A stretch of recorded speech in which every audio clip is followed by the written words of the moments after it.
Hi, I'm Ellie Sutton. And I'm Lillian Clark. Today we're going to talk about English language development Jaulas, Latinx students' critiques of ELD through confinement and resistance testimonials by Patty Abreu Gonzalez and Sheila Shannon. Yes, and we will start off with the summary portion. This article talked a lot about the experiences of Latinx students and immigrant students in the U.S. educational system. And as the title talks about, this article talked a lot about testimonials, which is stories of marginalization and resistance, usually shared orally and passed down from one generation to the next, or just from people to another. But this article focused a lot about the perspective that we don't usually get from students, of how their programs, especially the English language development program, felt very restrictive and like a cage or a jaulas, if I'm saying that right. And this was something that was really hard for the students because usually these classes, hopefully we would see it as an opportunity, as doors that are open for them, doors of opportunity, windows of opportunity, all of that. Yet they felt like it was restrictive and closing. And this was mostly due to a lot of the remedial worksheets or the untrained teachers that these students were kind of grouped with. And another thing that was really interesting about this article and that it talked a lot about was just the unrealistic standards that the students were required to learn and to speak perfect English, that not even their peers were required to speak and were held to that standard, yet they had that unrealistic standard. Unfortunately, these teachers also saw these students and their amazing, what we would see as superpowers and amazing assets they have of being bilingual and knowing two languages more as a deficiency. Yeah, and so placement in these English language development classes was, I guess, determined by really heavy testing. And in order to get out of or qualify to not be part of this program, the students had to score like a perfect score and get a 6 on everything, which is really hard. And so it ended up happening that most of the students were still in the ELD program, even after they had been in the country for years. They felt like they could speak English, they understood what was going on, and they were just ready to move on, ready to do something different.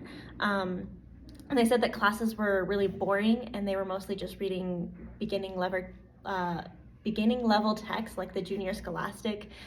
They weren't allowed to talk to each other, so it wasn't even like helping them develop those oral language skills or practice communicating with other people in English, because they were just sitting and reading, maybe writing a little bit about what they read, but it was really monotonous and they didn't receive much quality education. Like she was talking about, the teacher wasn't trained to instruct them, and so mostly they were just doing independent work by themselves. It didn't really receive much extra help or support from the teachers. And then they really kind of resented these classes, not just because they were boring, but because they felt like it was taking away other opportunities, such as to join elective classes or do fun things like sports and arts. And there was one kid who said that he actually felt like he needed to help in developing literacy skills in Spanish, so reading and writing in Spanish and vocabulary and academic language in Spanish. He felt like he wanted to develop that and just be more educated in that sense, but he didn't have that opportunity because he was kind of obligatorily placed in these classes, and that took up his space for his foreign language classes. So we didn't get that opportunity, and it was just really sad. So kind of like what she was talking about, it's hard for them to pass through these classes, and the expectations were really high. They were expected to speak perfect English while also maintaining Spanish, or trying to maintain it for personal reasons. And so they had an increased workload and then a decrease in quality in education. Okay, now we will talk about the praxis portion. So just kind of thinking a lot about this article and the different materials that the students didn't necessarily have, or the remedial classes that they had to do. I think a lot of it also is due to the good quality or the quality of the materials and the curriculum that they had. And so one thing that I really want to work on and fight for my students is to get good quality materials and curriculum. And so a lot of it is not out of date, but is accurate And I also want to just incorporate new ideas. And so not only ensuring that my students are constantly learning, but also ensuring that I'm constantly learning so that I can apply the new techniques, the new ideas, and everything that is so that they can have the proper education that they need. I know a lot of this will require extra funding, so I want to be able to do fundraising or scholarships or grants or words of mouth, anything I can to be able to help ensure that my children and my students get the best education. I think what I learned that I want to do is just to listen to my students and what they say they want for their education. A lot of these kids were motivated to learn, they were motivated to do good things, and just they were curious and they had interests that they wanted to develop.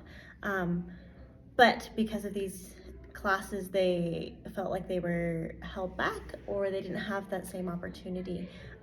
So I just want to make sure that I'm listening to what my students say and what they feel about their education. And if they feel like something is too easy, you know, I can be flexible as the teacher and make it different, make it harder, make it more interesting to them so that they can be engaged.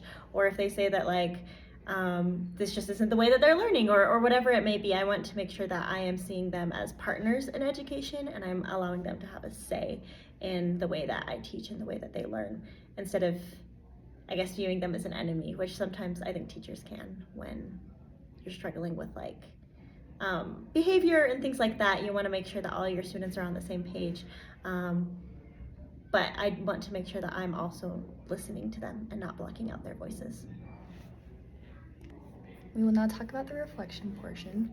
So I really like this article, and I thought it was very eye-opening to see the students' perspectives, and kind of like what I talked about earlier, how just we usually see these classes and these opportunities to be something positive, yet they saw it more as negative. And I think there is a way that it can be done well.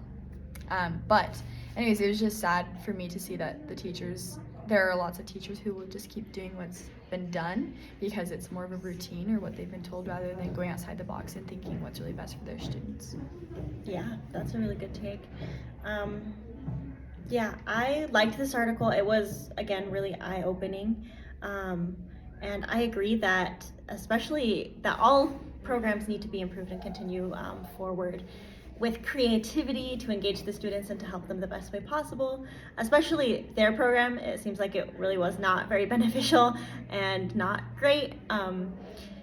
Yeah, but I also think that this doesn't mean that all English language development programs are bad. I think that it is important that we are giving our new students and our English language learners extra support and specific like English language instruction so that they can understand what's going on. It's just important to make sure that that instruction is quality and good and actually effective so that they can get the best out of it instead of just wasting their time.